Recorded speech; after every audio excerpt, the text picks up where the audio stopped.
Está no ar Gente que Fala, o melhor programa de debates do rádio brasileiro. Gente que Fala tem texto e direção geral do jornalista Fausto Camunha. Gente que Fala reúne de seguidores de opinião discutir as principais notícias do dia. Gente que Fala tem o selo de qualidade ABCOM.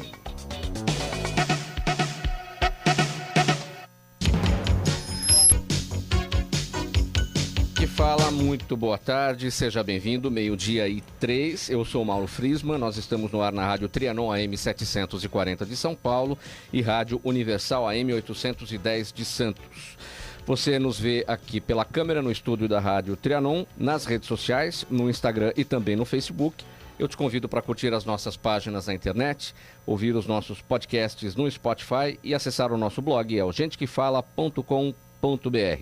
Participe fazendo perguntas aos nossos convidados.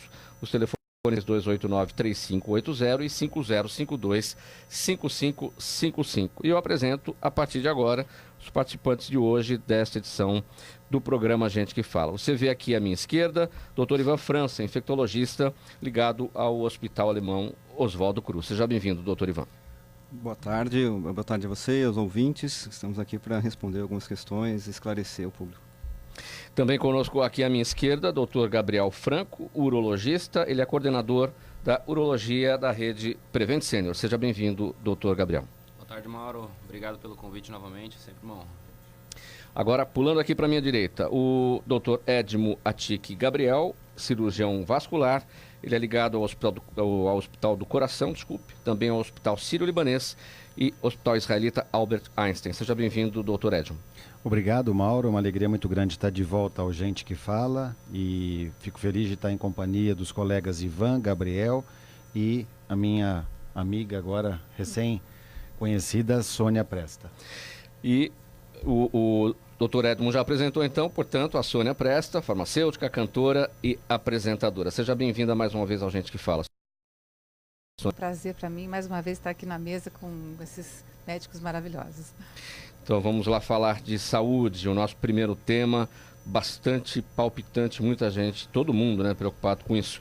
Mesmo sem nenhum caso de coronavírus confirmado aqui no Brasil, o governo reconheceu a emergência de saúde pública devido ao avanço da doença no mundo, elevando o grau de risco ao nível 3, é o mais alto na escala.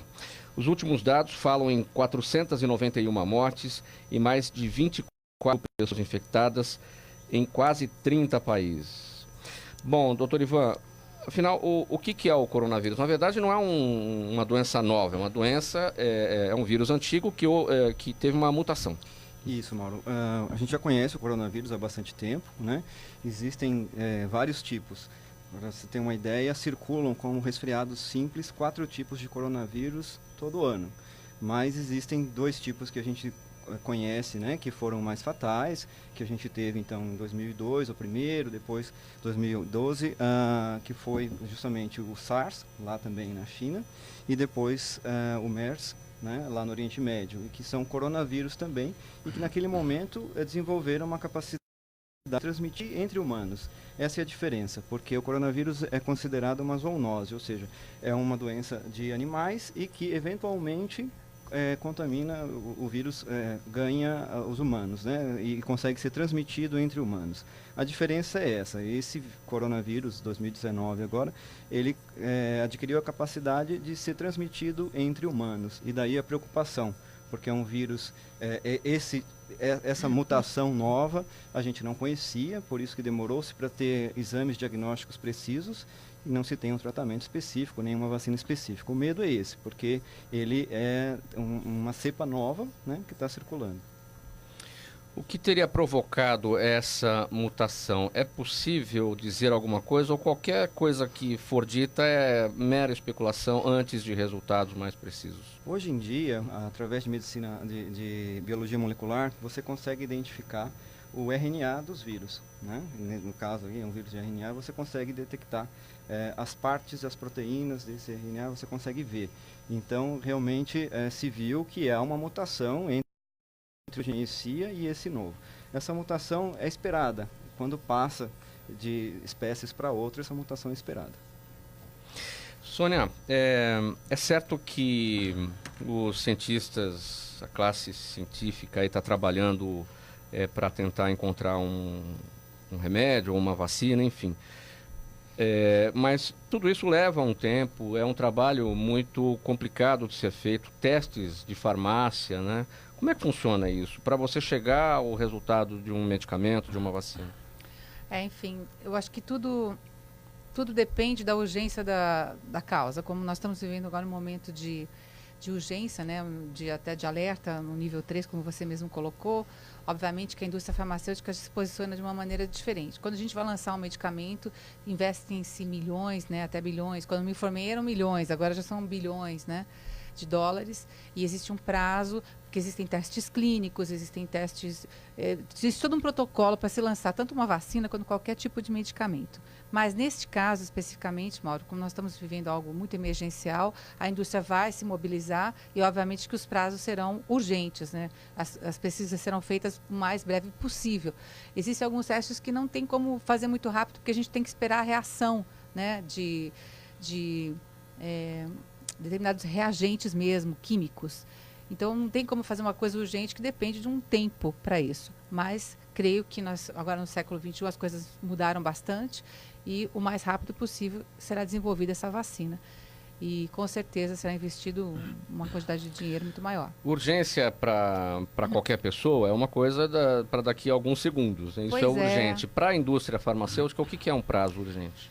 Olha, é muito difícil dizer isso para você. Essa resposta ela vai ser dada com por exemplo, agora nós temos, eu ouvi hoje no rádio que nós tivemos um retrocesso, né, dos casos, e parece que eles estavam acompanhando e parece que o mercado, até a Bolsa, tinha dado uma pequena reagida porque nós tínhamos diminuído os casos de mortes em relação ao coronavírus, nesse caso da China, né? Então, eu não posso te dar um prazo, vai ser de 1 mês, 3 meses, 6 meses. Eu já ouvi alguns cientistas dizendo que em 6 meses nós teríamos alguma resposta, mas algumas pessoas teriam a sua resposta imunológica antes mesmo dessa vacina sair, porque cada pessoa vai ter uma resposta diferente. Porque, por exemplo, essas mortes todas, por exemplo, será que não foram pessoas imunodeprimidas, crianças, idosos? Nós não sabemos ainda não temos uma estatística para dizer. Tivemos tantas 1000 mortes, mas qual o perfil dessas mortes, dessas pessoas, né, doutor? Não é verdade? Isso mesmo, Sônia. Esses dados são preliminares, né? Uhum. Por enquanto, a análise que foi publicada numa grande revista, né, mostrando os primeiros 99 casos, foi isso que você falou. As pessoas que morreram eram idosos, tinham problemas cardiovasculares, problemas pulmonares. A média das pessoas que morreram, média de idade, foi acima de 55 anos, a maioria acima de 60 anos. E o que se espera é isso, que a reação do organismo, a reação imune, faça toda a diferença. Então, as extremidades de idade, as pessoas imunocomprometidas, são mais suscetíveis a terem quadros graves. É importante que você falou que a mortalidade, se a gente for comparar, por exemplo, com os outros 2 coronavírus que tivemos recentemente, o SARS, a mortalidade foi muito maior, acima de 10%, e o MERS chegou a se falar em 40% de mortalidade. E agora a gente está falando em torno de 2,1% de mortalidade. Né? E quando a gente compara com a influenza mesmo, que acomete muito mais pessoas, o número de mortes é maior. Né? Então, a gente ainda tem dados preliminares, mas se espera que a pessoa imunocomprometida é a que tem risco de mortalidade. Doutor Edmo, como é que a sua especialidade, a cardiologia, observa isso? Como destacou o doutor Ivan, as pessoas com problemas cardíacos estão mais vulneráveis, né? E tem duas questões importantes aqui, Mauro. Primeiro, nós sabemos que as viroses, entre elas agora o coronavírus, como o doutor Ivan comentou, não temos um controle adequado sobre 2 cepas mais recentes. As viroses podem acometer o coração, podem gerar o que a gente chama de uma miocardite viral, uma inflamação do músculo cardíaco, é o chamado miocárdio, provocando até uma falência cardíaca aguda. Isso pode ser fatal. Então, nós temos uma preocupação por não ter esse conhecimento preciso desses vírus, do que pode acarretar em termos de lesões nos órgãos, entre elas o coração. O outro ponto que eu gostaria de destacar, a instituição aqui em São Paulo recentemente começou a fazer pesquisas para desenvolver uma vacina para um infarto. Aí você fala, puxa, mas vacina para um infarto? É que, na verdade, hoje se sabe que a aterosclerose, a gordura acumulada nas artérias, não é simplesmente uma gordura amorfa, sem função.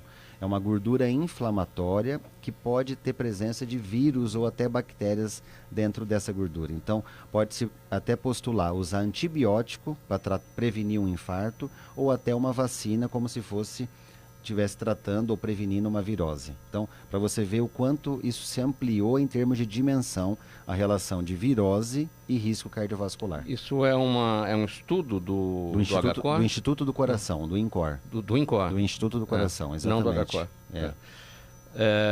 E qual é o prazo para isso terminar e a gente ter uma boa notícia? Tomara que a gente tenha essa boa notícia, né, que se consiga formalizar essa vacina. Os estudos estão em andamento com muita intensidade porque hoje é um fato consagrado. A aterosclerose que leva ao infarto, ou seja, aquelas gorduras que entopem as artérias, elas são gorduras inflamatórias, ou seja, elas são ricas em bactérias e vírus. Portanto, a ideia é usar um antibiótico para prevenir o infarto, isso está em estudo, ou até uma vacina para prevenir a ação desse vírus. Quem que está à frente disso, doutor Edmond? Porque é o INCOR, então é a Universidade de São Paulo. É a Universidade de São Paulo, o INCOR, é o grupo das coronariopatias, que a gente chama, né, que são doenças obstrutivas do coração. Esse grupo está muito dedicado a esse estudo. O Dr. José Carlos Nicolau é um dos especialistas nessa área e ele está à frente desse estudo. Informação espetacular, hein, doutor? Muito bom. Vamos torcer para que os trabalhos avancem rapidamente. Com certeza, né? Doutor Gabriel, e a urologia? Aliás, você é ligado à urologia da rede Prevent Senior, quer dizer, é uma rede que lida especialmente com o pessoal da terceira idade. Como é que isso está sendo observado, essa questão do coronavírus? Toda vez que tem um surto, uma epidemia como essa... Aproxima mais um pouquinho, por favor. Toda vez que temos um surto ou uma epidemia como essa, todo mundo fica preocupado. E as redes, os pronto-socorros, todos ficam antenados e cada instituição fala para a sua equipe, os protocolos e o que orientar os seus médicos.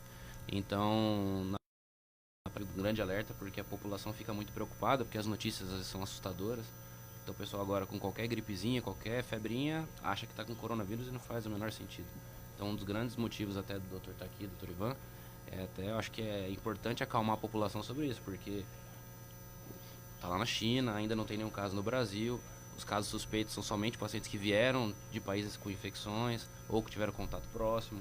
Não dá para ficar com muito medo, mas tem que tomar seus cuidados. É importante destacar, justamente para não se criar o alarde, até ontem à tarde, no Brasil, 13 casos suspeitos e 16 descartados. Ou seja, muita gente que acaba ficando com medo. As notícias têm que ser dadas, evidentemente, para criar o alerta, mas não provocar o alarde, né? São coisas diferentes, né? Justamente, né? Por enquanto não temos nenhum caso confirmado, né? E como foi dito, esses casos suspeitos são pessoas que vieram, né, da China ou tiveram contato com alguém com a doença. Então não tem nenhum caso confirmado. Como foi dito também, por enquanto a gente demora para ter esse resultado.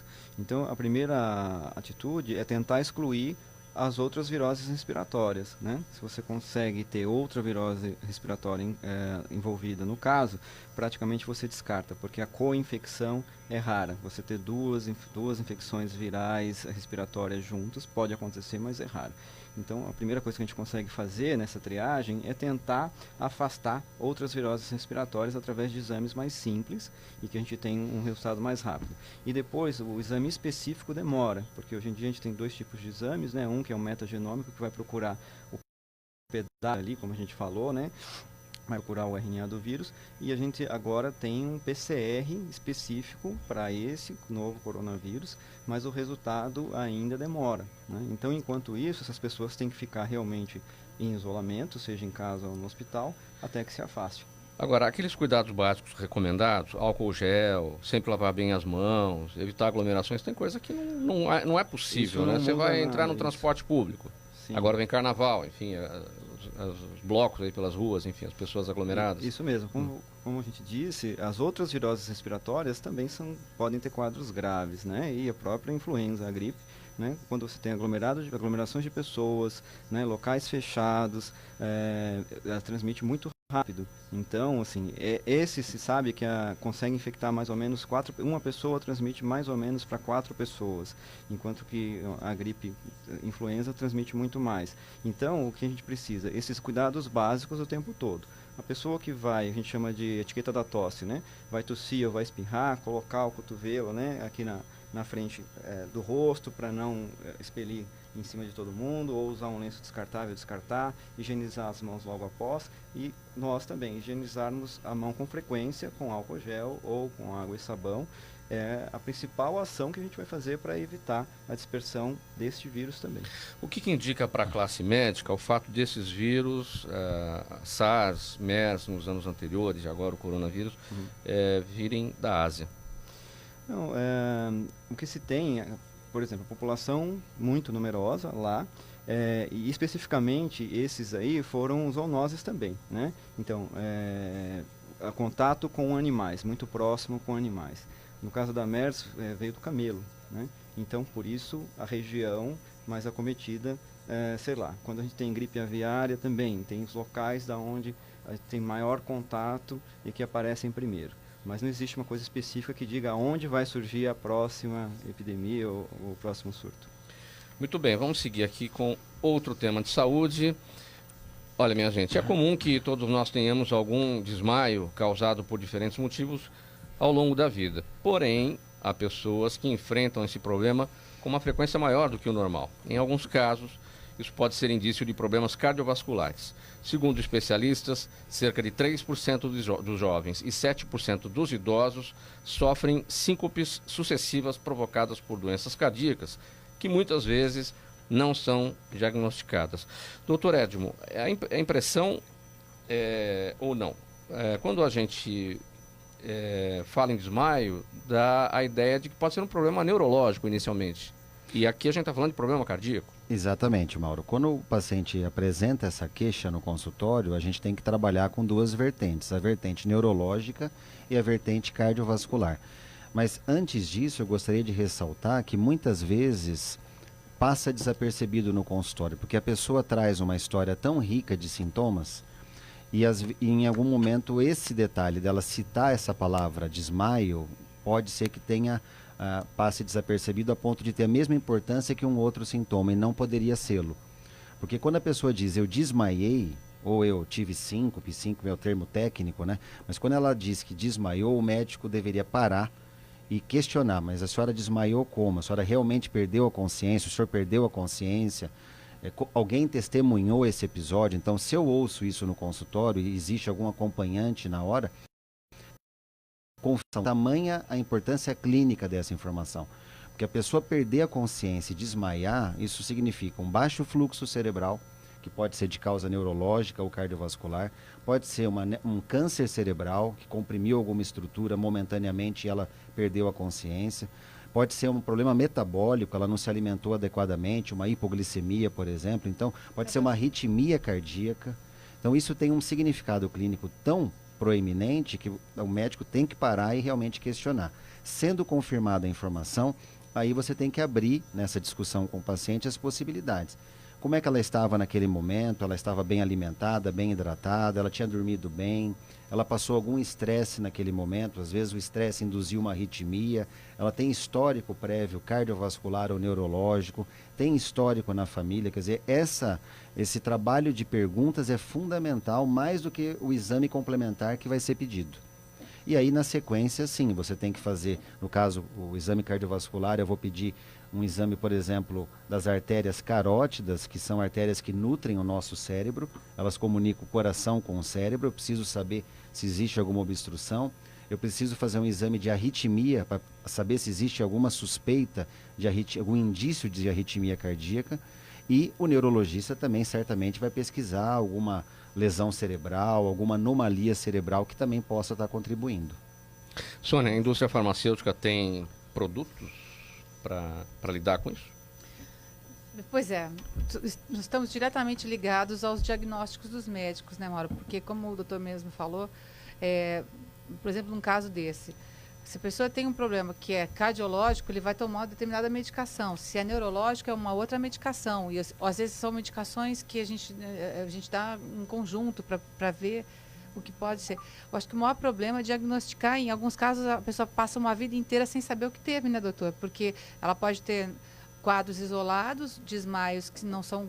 Eu acho que é mais fácil, na minha opinião, você diagnosticar um desmaio que é recorrente, né? Porque a pessoa tem várias vezes aquele sintoma, do que você ter um desmaio uma vez na vida, depois de 2 anos você tem um outro desmaio, e esse desmaio não tem uma testemunha, né? Às vezes é um desmaio acompanhado de... tremor, né? De tremor. Então, tudo isso tem que ser investigado para que nós possamos administrar a medicação correta. E, obviamente, que é o médico que vai fazer isso, né? O farmacêutico, a nossa função é simplesmente orientar para que ele procure determinado profissional de saúde, determinado médico. Porque, se, por exemplo, eu estou fazendo uma consultoria e alguém me consulta como farmacêutica, doutor, eu tive isso, o que eu faço? O farmacêutico, ele deve encaminhar o paciente a um médico, né? Ainda mais no caso de desmaio, se alguém vai a uma farmácia, desmaia numa farmácia, o farmacêutico não pode dar nenhum tipo de medicação para esse paciente. Ir ao hospital, para o médico, para saber o que aconteceu, para fazer toda essa anamnese, para poder descobrir, para poder começar a medicar. Num primeiro momento, inclusive, não se deve medicar, porque você pode mascarar o problema que nós estamos tentando descobrir para poder medicar de maneira correta, né? O que é que caracteriza um desmaio? Necessariamente tem que haver a perda da consciência? A síncope, que é o termo técnico para o desmaio, é essa perda transitória da consciência. Então a pessoa ela desfalece, ela não tem esse senso normal de localização, os reflexos podem estar afetados. E além desse cenário, é importante saber quanto tempo durou, quais as condições nas quais aconteceram isso. Para quem testemunhou, a pessoa teve, por exemplo, tremores, como a Sônia falou, que poderia ser uma convulsão. Na verdade, não é só um desmaio, é um processo convulsivo. A pessoa estava febril, então colocou-se a mão na testa, a pessoa estava fervendo de febre, então dá um indício de um problema infeccioso, por exemplo. Então, todos os sinais acessórios, Mauro, são importantes para também caracterizar melhor o quadro. Doutor Gabriel, você que lida com os idosos, então os números são 3% dos jovens, 7% dos idosos. É muito mais comum, então, você verificar isso no seu dia a dia junto aos seus pacientes. Até a explicação do colega foi bastante importante, porque se você for debruçar sobre as causas, a maioria delas tem a ver com o envelhecimento. A partir das arritmias cardíacas, doença cardiovascular, tumores neurológicos, todos esses têm muito maior incidência em idosos, e aí explica bastante o motivo dos desmaios acontecerem mais nos idosos. E no dia a dia é isso mesmo, tem que fazer uma anamnese bem feita, investigar bem adequadamente e daí partir para os exames. Tem colega que às vezes não presta muita atenção na história e às vezes parte direto para os exames e o paciente fica meses fazendo exames que às vezes são desnecessários, em vez de começar um tratamento logo. Daí o fato do Dr. Edmo ter dito dessa riqueza de detalhes que o paciente tem para contar. Quanto mais detalhe, melhor o trabalho médico para tentar identificar. Né? 80% do que possa ser esse desmaio, com uma boa história, uma história completa, você consegue já direcionar. Se o quadro é mais neurológico, é mais metabólico, no caso, uma hipoglicemia, porque muitas vezes o desmaio pode ser uma causa até simples. A pessoa está sem se alimentar há muitas horas, ela desenvolveu muita atividade. Cai a taxa de açúcar, baixa pressão. Baixa pressão, ela vai desmaiar. Isso aí, todos nós, fisiologicamente, estamos sujeitos a isso. Um calor excessivo, não se hidratou. Agora, uma noite mal dormida. Uma noite mal dormida. Agora, exceto essa causa mais benigna, né, Mauro, você pode ter um problema mais sério. E aí a história vai te direcionar para isso. Doutor Ivan, e a infectologia, como é que observa? Então, para nós ficou a parte das infecções que podem causar desmaio. A gente pensa muito em meningite, né? A infecção do sistema nervoso central, por exemplo, e que é uma causa que pode acometer qualquer idade, mais comum nos mais jovens e nas crianças, mas qualquer um pode ter, né? Então, como foi dito, né? Se o paciente teve desmaio, mas antes disso ele teve uma febre alta, a gente já pensa em alguma causa infecciosa. E a mais comum, a meningite ou meningoencefalite, pode ser causa de desmaio, junto com um quadro clínico bem florido. Por isso a importância mesmo da história clínica, e nesses casos ter um acompanhante que saiba dizer exatamente o que aconteceu, como era esse paciente antes daquele momento, o que aconteceu antes, imediatamente desse desmaio. No caso de uma meningite, nunca se sabe, evidentemente tem que haver o socorro, quanto tempo os médicos têm para poder trabalhar e identificar por conta das sequelas, né? Tem que administrar ali um medicamento específico num prazo curtíssimo, né? Isso, o diagnóstico o mais rápido possível, a história clínica, e nesse caso a gente precisa de uma tomografia de crânio e um líquor, né? Em um hospital que você não dispõe de tomografia, por exemplo, você, com o exame físico, vai ver se esse paciente não corre risco de fazer a coleta do líquor e faz a coleta do líquido espinhal, né, do líquor, para ver a quantidade de células que você tem ali, a bioquímica desse líquor, e aí você vai direcionar se o tratamento é com antibiótico ou com antivirais. Também existem meningites virais que também podem ter quadros graves. A cobertura vacinal que temos é por conta de meningites virais, né? Não, nós temos, na verdade, algumas vacinas que podem prevenir meningite. A gente tem 4 tipos de vacina que evitam meningites bacterianas, tá? A gente tem vacina para meningo B, sim. Né? A gente tem a CW, também CWY, que pega 2 tipos de meningite. Então você tem pelo menos 4 tipos de vacinas que evitam meningites bacterianas. E outras doenças virais podem provocar meningite. E de quando em quando surgem reforços, né? Uma evolução desses medicamentos, né? Sim, por isso é importante estar atento ao calendário vacinal e às vacinas novas que surgem também. As virais são menos complicadas? Tem menor risco de deixar sequelas, as meningites virais. E algumas são autolimitadas, né? O paciente vai se curar sozinho, mas precisa ser investigado e feito o diagnóstico correto. Muito bem. Passando para o próximo tema, o jornalista Jorge Pontual revelou ter depressão e se tratar há 40 anos com o remédio errado. Recentemente ele fez um teste genético que revelou que metaboliza os antidepressivos tão depressa a ponto de não surtirem efeito. O resultado apontou uma lista de remédios que não funcionavam para ele, e era justamente os que ele tomou durante décadas, mas também mostrou a lista dos que funcionam. Sônia, mais uma vez a sua contribuição no Gente que Fala sobre esse tema. Os testes farmacogenéticos apontam como os medicamentos se comportam em cada pessoa, não é isso? Sim, esse exemplo do Jorge Pontual é muito importante. É muito pontual, né? Muito pontual mesmo. Ele vai colaborar bastante para as pessoas que estão passando justamente por isso. Ele é um metabolizador ultra rápido, segundo o que ele fala aqui. Esse é um teste que a gente pode fazer. Hoje em dia está disponível para todas as pessoas. Inclusive a pessoa pode até ela mesma pedir para o seu médico solicitar esse teste. As pessoas não têm esse conhecimento. Ela está fazendo um tratamento psiquiátrico e, por exemplo, está ouvindo esse programa hoje.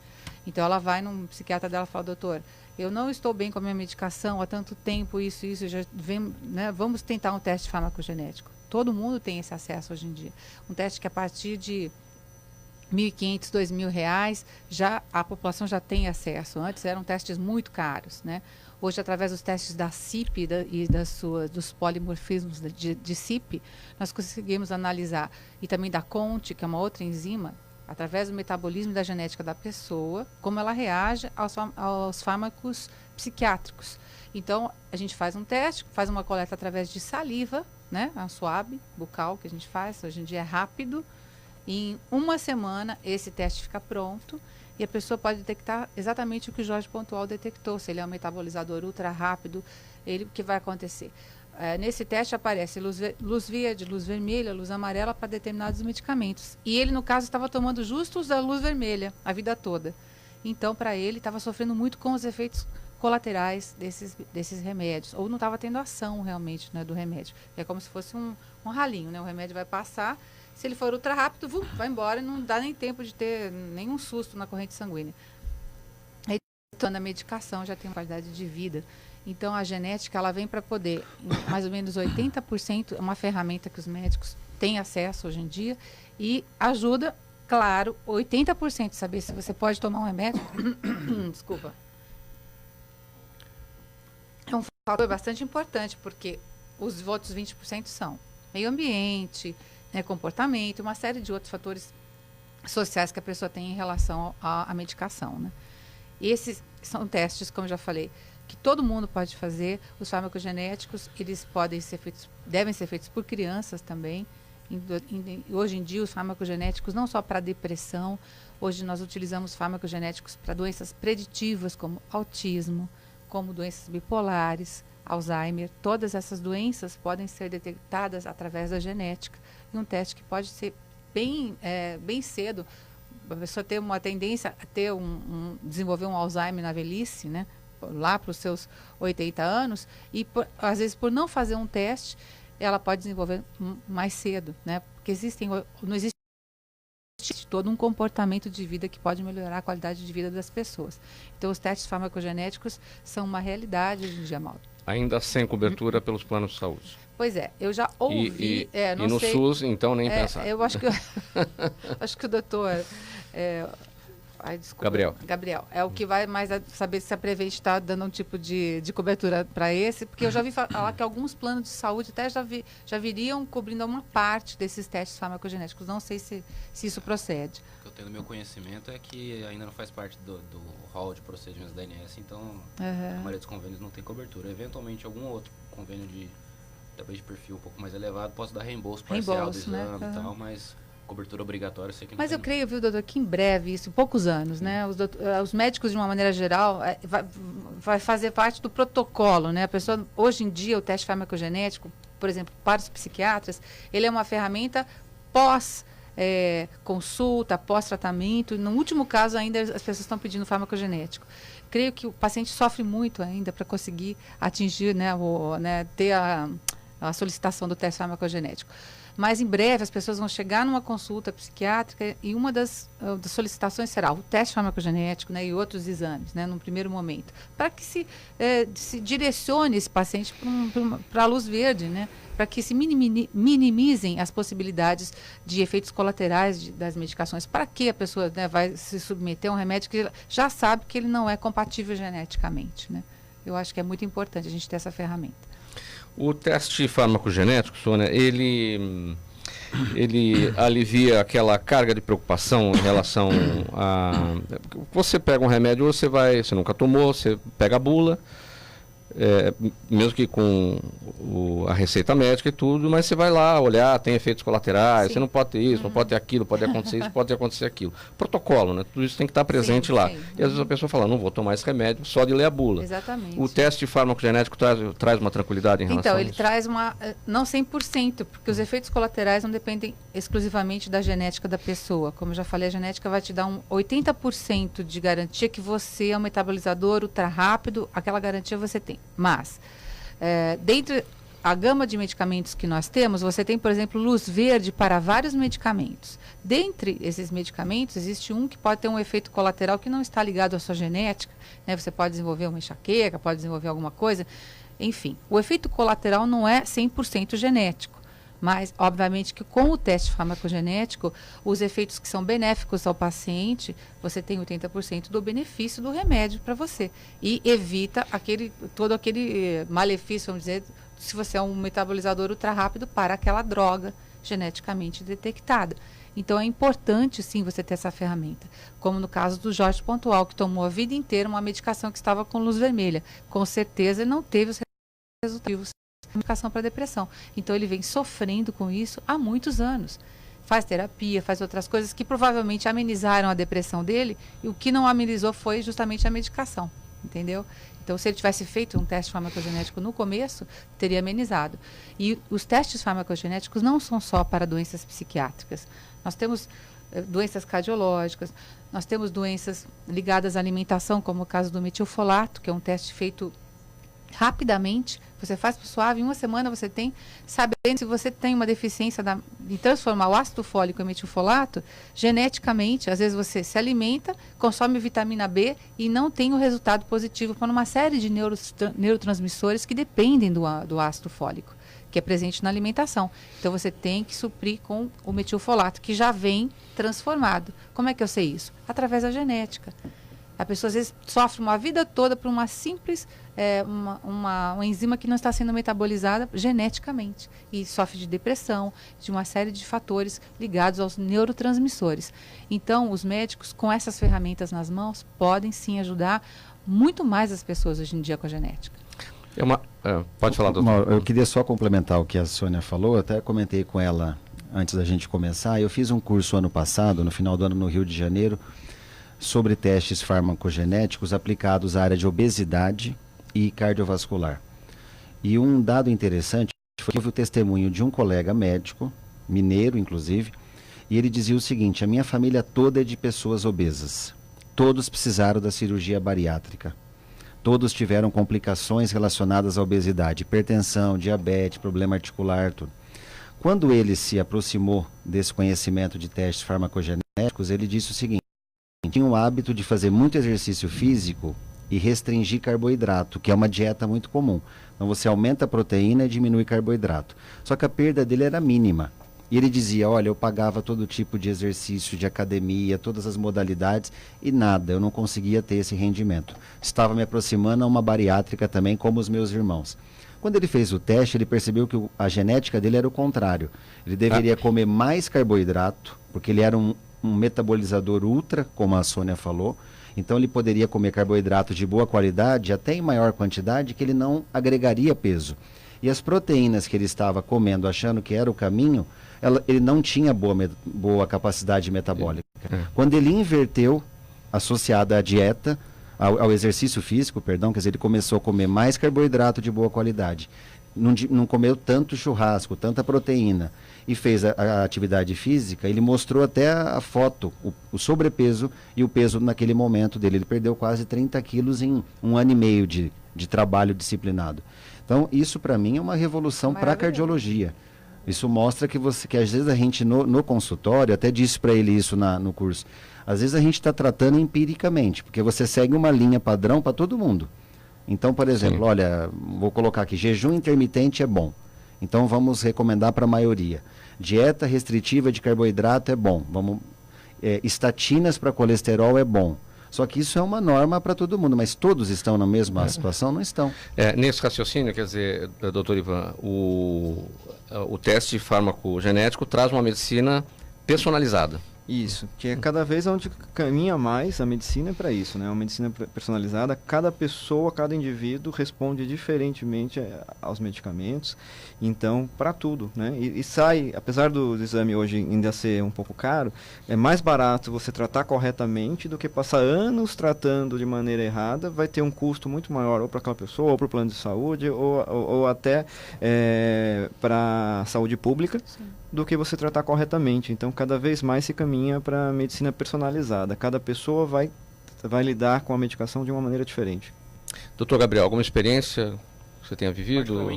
No meu campo pessoal, a gente não tive experiência de utilizar esse método para ajustar alguma terapia, mas parece bastante interessante. Uma coisa que eu vou até ler com mais cuidado, porque estou preocupado se era só uma coisa focada na psiquiatria. Daí você já me falou, ele falou... Então foi uma coisa que é um campo que se abre, porque claramente a gente percebe no dia a dia que tem paciente que responde super bem a um tratamento e tem paciente que não responde. E você acaba não entendendo motivos. Aí você troca por outra medicação, troca por outra até que você acerta. Isso é a medicina do dia a dia de quase todo mundo. Agora essa personalização, esse cuidado, chama medicina de precisão. Você ir no nervo, você ir lá e tratar certinho, isso acho que é o futuro. Isso pode modificar, Sônia, algum protocolo na indústria farmacêutica em relação à elaboração dos genéricos? Porque tem gente que se dá bem com um remédio de referência, com a marca, e não se dá bem com o genérico dele. Sim, com certeza, Mauro. Eu creio que tudo, a partir desse momento dessa revolução dos testes farmacogenéticos, a indústria farmacêutica ela vai se adaptar aos consultórios, os representantes da indústria farmacêutica vão se adaptar. À medida que eles levam um medicamento de amostra para o médico que ele visita, ele vai levar também o seu teste farmacogenético da sua empresa direcionado. Esse é um futuro muito breve, porque as indústrias farmacêuticas elas não vão perder espaço para os laboratórios farmacogenéticos. Então, elas vão unir esforços para que a medicação dela, eventualmente, vai ser uma medicação que estará livre vamos dizer, de luzes vermelhas, por exemplo. Não sei como é que a revolução farmacêutica vai chegar, mas, por exemplo, doutor, pode receitar esse, porque eu tenho certeza que no seu teste farmacogenético nós vamos fugir do metabolismo da CIPs e esse medicamento vai passar por um metabolismo que não tem problema. Então, com certeza, a indústria vai se adaptar aos testes farmacogenéticos. Nós teremos uma revolução em breve. Próximo tema, A perda de qualquer quantidade de urina de forma involuntária é chamada de incontinência urinária. Embora esse distúrbio não cause risco grave à integridade física, provoca, claro, um enorme desconforto psicológico, um desconforto social também. Existem 3 tipos de incontinência urinária: a de esforço, a de urgência e a mista. Doutor Gabriel, quais as diferenças entre essas 3 formas de incontinência? A incontinência urinária, que é a perda involuntária de urina, o tipo mais comum é o tipo de esforço. É o tipo que geralmente é mais comum em mulheres, que especialmente que já tiveram algumas gestações, que por algum esforço, uma caminhada, esforço físico, uma tosse, um espirro, ela perde um pouco de urina. Muito comum, muito mais comum em mulheres já de meia idade ou idosas. A incontinência de urgência, ela é diferente, é aquela sensação que você está tranquilo e de repente um desejo urinário que você tem que ir ao banheiro e se por um acaso não dá tempo, você pode ter uma perda. E a mista é quando acontece as duas no mesmo paciente. São quadros que podem acontecer tanto em homens como mulheres, mas é bem mais comum em mulheres. E sempre a partir da meia-idade ou tem jovens que sofrem do problema? Não, existem jovens, por exemplo, que passam por gestações e partos traumáticos, bebês muito grandes, uso de fórceps. São fatores de risco para a incontinência de esforço, porque pode ter uma frouxidão da musculatura do períneo que pode levar a uma perda aos esforços. E a incontinência de urgência, que pode acontecer também em pacientes jovens, tem alguns outros fatores, como ansiedade relacionada, uso de algumas medicações, alguns alimentos que são irritantes para a bexiga, mas também pode acontecer em jovens, mas é mais comum em idosos. Agora, esse talvez um dos problemas mais comuns do seu dia a dia no atendimento, pelo fato de você lidar com idosos. É muito comum mesmo. E até quando você vai para o campo só dos idosos, os homens também podem apresentar incontinência. E aí a urologia, a maioria dos pacientes é homem ainda. E tem a incontinência urinária masculina por problemas de próstata, pacientes que já submeteram a cirurgias prévias, pacientes que têm quadros neurológicos associados que podem desencadear quadros de incontinência.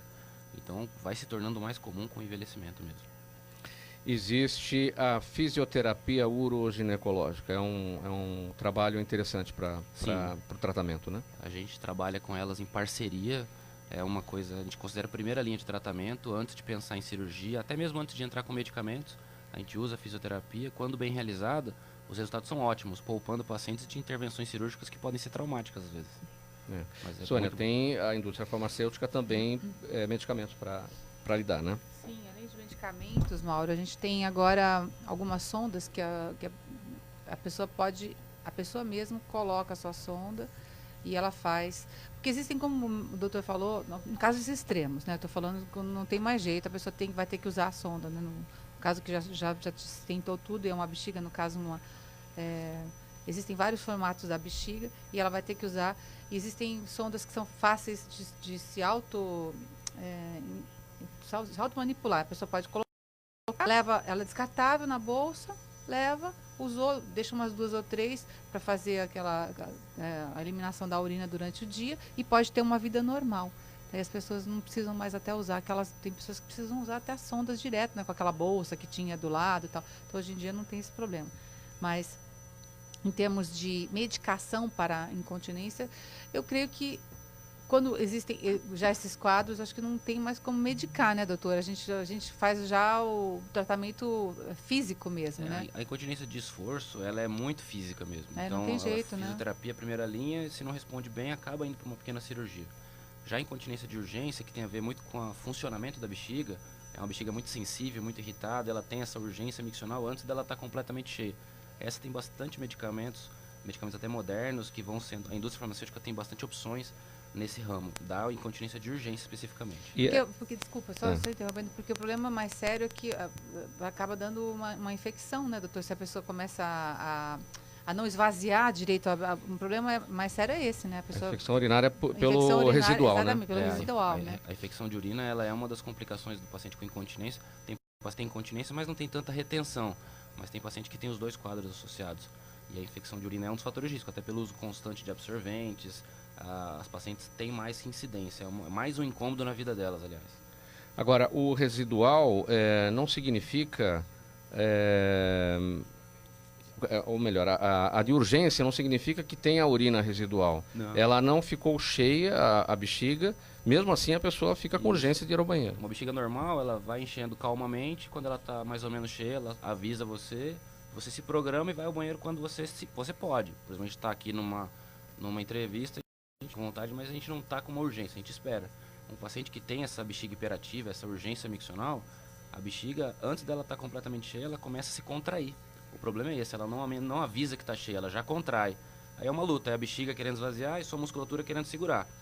Se você é jovem, tal, você segura, e passa mal, mas vai ao banheiro e faz no banheiro.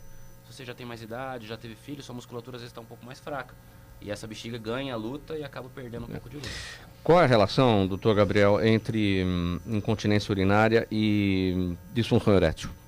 Olha, existe uma relação nos homens, os homens que muitas vezes já passaram por vários procedimentos urológicos prévios, por exemplo, cirurgia de próstata, eles podem desenvolver os quadros em conjunto. O paciente que tem uma incontinência pós-operatória e também devido a um procedimento cirúrgico evoluiu infelizmente com uma impotência sexual, a disfunção erétil. Os dois quadros podem vir juntos e são comuns nos idosos também. Felizmente hoje em dia a gente tem desenvolvido métodos de cirurgia menos agressivos, cirurgia robótica, cirurgia laser, que acabam trazendo resultados para o paciente melhores, com menos taxa de impotência, menos taxa de incontinência. Mas eles podem sim acontecer em conjunto. Então, isso é mais comum nos idosos, essa relação entre uma coisa e outra. Agora, a disfunção erétil no jovem não está relacionado com incontinência. Não, de maneira não. O homem novo raramente tem incontinência urinária. O homem, geralmente, ele desenvolve com a senilidade, com a idade, ou pós-procedimentos, que também são mais comuns em idosos. Agora, é fato que a disfunção erétil está aumentando na população mais jovem por diversos fatores, especialmente os ambientais, o estresse. Sim. A gente pega pacientes de todas as idades no consultório e a gente percebe. Não sei se já existia e eles não buscavam tratamento ou se começou a aumentar mesmo. É difícil de provar isso. Mas fato é que eles buscam mais tratamento. E as histórias se repetem. São homens que têm uma dieta inadequada, trabalham muito, vivem cansados, não fazem atividade física, são estressados, o relacionamento em casa não está bom.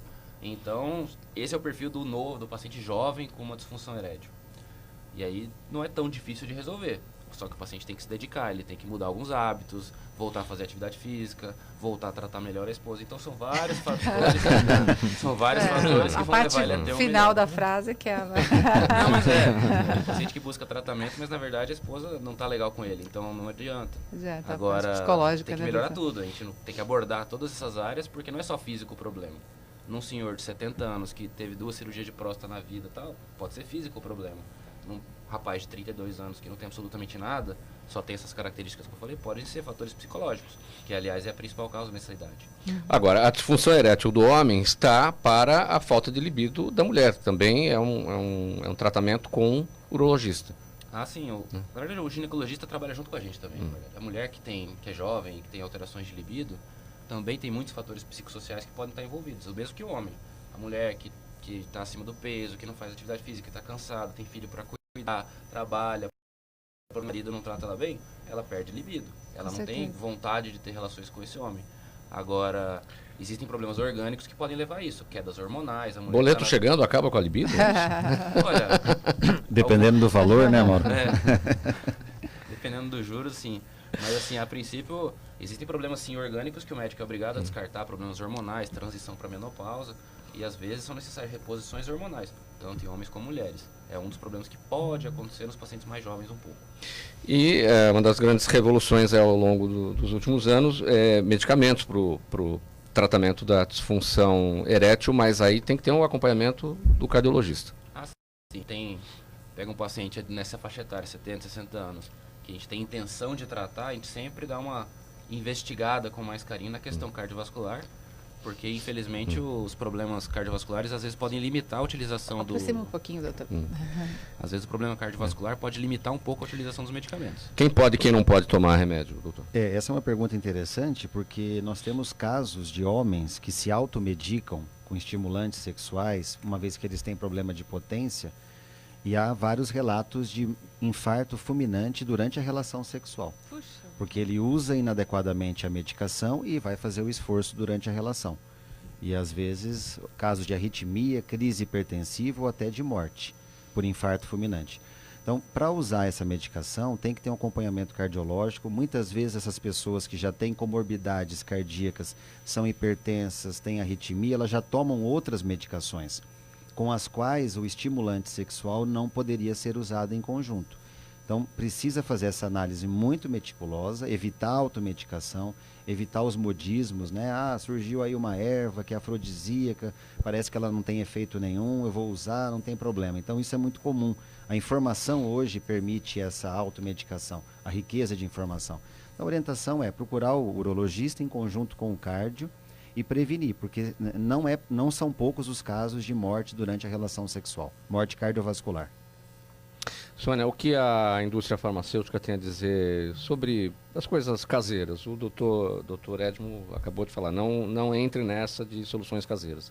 Ah, sim, de automedicação, você está falando de uma maneira geral? De automedicação do chazinho que a vizinha ensina, exatamente. a garrafada não sei de quem. Exatamente, isso é uma ótima pergunta, Mauro, porque as pessoas pensam que, eu não vou ser redundante na minha colocação, mas normalmente que chás são inócuos, né? Que não tem princípio ativo, porque é natural, não vai fazer mal. Não, gente, se vocês tomarem determinado tipo de chá e tomam uma medicação de uso contínuo para pressão, para o coração, de uso psiquiátrico, sim, pode dar uma reação com o chá que você toma. Então, por exemplo, se você toma um chá de ginkgo biloba e você já toma uma medicação para o coração, para a circulação, você pode ter uma alteração na resposta da sua medicação. Então, chás de moral, mesmo sendo vendidos sem receita, são naturais. Obviamente que um chá de camomila, um chá de ervas, eles são ótimos para todos nós, mas tudo que é demais pode causar um problema para você, até um chá de camomila, né, que é um chá de camomila, que é um anti-inflamatório, tal, ele pode mexer eventualmente com a sua pressão, um chá de erva doce, um chá de... Então, nós temos que tomar bastante cuidado porque as plantas têm princípio ativo. A indústria farmacêutica tira da onde a base química? Das plantas, para fazer os remédios, né? A gente tem todo um processo que é baseado na natureza. Antes de existir a indústria farmacêutica, a gente tinha o quê? Tinha as plantas. Então, a gente tem que tomar muito cuidado quando se automedica mesmo, seja com apenas um chazinho, né, da vizinha, a garrafada, pior ainda que você não sabe o que eles misturaram, porque mistura de ervas também é muito complicado. Mistura cavalinha, mistura com não sei o que, mistura com não sei o que, para você perder peso. Você pode ter uma síncope, né, doutor? Misturando ervas que são muito diuréticas, ervas que podem abaixar demais a sua pressão, você pode ter um desmaio tomando um chá. Né, muito combinado, muito forte, sim. Cafeína também é muito problemático, porque as pessoas pensam que, mas eu tomei um chá, só meu coração disparou. Gente, cafeína tem em chá preto, tem em chá verde, numa quantidade bastante grande. Então, tem que tomar cuidado com as dietas e com a automedicação, com chás e produtos naturais, sim. Vou pegar um exemplo prático. Uma grande parcela da população sofre com a hipertensão. Os chás são estimulantes, o café é estimulante. O hipertenso tem que evitar determinados tipos de chá? Sim, com certeza. Como eu já falei, nós temos que tomar Quais, cuidado. Por exemplo? O chá verde que tem cafeína, chá preto, chá mate, todos esses chás, eles vão mexer com a circulação, alterando motivo, mas aqueles, né, que são, isso aqui é para acalmar, chá de camomila, chá de erva doce, chá... Aí tudo bem, você tomar uma xícara erva cidreira, de chá de erva doce, uma xícara de chá de camomila, com certeza não vai fazer nada de mal para você. Agora, o que eu digo, você já tem uma tendência a ter uma pressão baixa, não se alimentou direito, fez exercício físico, aí você vai tomar 3 litros de chá de camomila com erva cidreira e erva doce, porque falaram que tomar chá o dia inteiro faz bem. Você vai acabar desmaiando, a sua pressão vai acabar baixando, né? Então a gente tem que tomar cuidado com tudo isso. Eu queria até acrescentar, Mauro, além desses chás, nesse inquérito, a pessoa chega hipertensa no consultório, a primeira coisa que eu costumo fazer é exatamente isso. Porque a pessoa, às vezes, ela toma muito café, a pessoa às vezes fala, não, mas eu tomo uma quantidade correspondente a um bule. Ou tem atletas que passam no consultório que tomam cápsulas de cafeína. O que tem de cafeína na cápsula é correspondente a uma garrafa de café. E ele toma 2, 3 para poder malhar tudo. E os energéticos, eu queria destacar os energéticos. A população mais jovem hoje está tendo morte súbita, crise hipertensiva e arritmias, porque nas baladas eles usam como estimulante o energético. Perigosíssimo. Então eu também alerto muito, olha, você está tomando energético? Aí a pessoa, puxa, eu tomei um ontem, mas não podia? Não podia, sem uma orientação cardiológica. Então é fundamental tomar cuidado e não menosprezar alguns tipos de chá, energéticos e substâncias como, por exemplo, gengibre. Gengibre tem várias propriedades benéficas, mas ele é estimulante. Ele é termogênico, ele aumenta a temperatura corpórea. É tão bom para vós. Exatamente, tem muitos benefícios. Canela também. gengibre, tudo maravilhoso, né, doutor? Mas é como a gente fala, tem que ter equilíbrio para fazer as coisas. Qual o perigo da canela? Também é termogênico. Termogênico. Você aumenta a temperatura corpórea, sua pressão pode subir, o coração tende a ter taquicardia, aceleração. Só que às vezes você já tem arritmia, você já é hipertenso. E aí o quadro se agrava. E os cafés coados, né? As pessoas pensam que café coado tem 10 vezes mais cafeína do que um café expresso. Então a pessoa fala, mas eu tomei um cafezinho, era um bule de café, não era nem café expresso. Pelo contrário, a pessoa toma um bule de café coado, doutor, cheio de cafeína, é muito perigoso. Gente, eu queria mais uma hora de programa. Pode ser, Zenilda? Não dá, né? Doutor Edmo, sua palavra final, seus canais, por favor. Eu gostaria de agradecer, estar de volta aqui ao Gente que Fala, agradecer a Zenilda. Estou conhecendo o Mauro pela primeira vez, parabenizá-lo pelo programa. Vou deixar meu site, que é o www.doutorgabrielcardio.com.br. Então, doutorgabrielcardio.com.br. Ali eu posso interagir com as perguntas, esclarecer as dúvidas. Doutor Gabriel Franco, sua palavra final, seus canais. Pois não, eu gostaria de agradecer pelo convite novamente, é a segunda vez que eu participo do programa. Parabéns pela apresentação, Mauro. Muito obrigado. Agradecer a presença dos colegas também. E pode me encontrar no nosso site também, www.doutorgabrielfranco.com.br.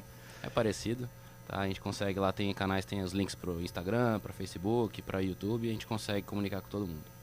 Doutor Ivan, palavra final e os seus canais. Primeiro, agradecer a participação no programa. E segundo, a palavra final é pensar em prevenção, né?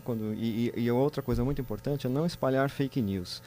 Agora, com a história do coronavírus, todo dia, acho que todo mundo recebe pelo menos umas 20 historinhas ou filmes no WhatsApp sobre pessoas que morreram, pessoas caindo na esquina, né? Sim. Então é muito importante não espalhar sem você saber que é verdade, porque você cria pânico sem necessidade. Circulou um desses aí das pessoas caindo na rua, é terrível, né?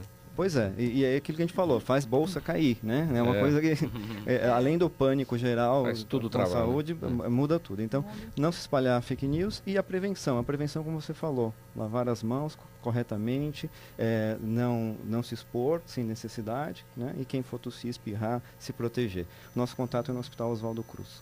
Sônia, sua palavra final, seus canais. Gostaria muito de dizer que os testes farmacogenéticos estão disponíveis para a população de uma maneira geral. Elas podem solicitá-los aos seus médicos. Vou dar um canal aqui que se chama Life Diagnósticos. Na lifediagnósticos.com.br, o site da Life Diagnósticos tem várias informações. Os profissionais também estão à disposição, então fiquem atentos que todos nós temos direito a acesso à informação. soniapresta.com.br. Gente, muito obrigado pela presença de todos, informações, orientações importantíssimas para o público do Gente que Fala. O agradecimento, então, em nome de toda a equipe do programa. Dr. Ivan França, infectologista, Dr. Gabriel Franco, urologista, Sônia Presta, farmacêutica, Dr. Edmo Atique Gabriel, cirurgião cardiovascular. Na mesa de som hoje, o Fabiano Souza. Na gerência técnica da Rádio Trianon, o Sérgio Souza. Apresentação minha, Mauro Frismo. Pauta e redação, Pedro Schiavon. Diretora de produção, Zenilda Salvato. A direção geral do programa do jornalista Fausto Camunha. E do outro lado, do Gente que Fala, você, ouvinte, a razão da nossa presença aqui todos os dias. Muito obrigado. Tchau. Até amanhã.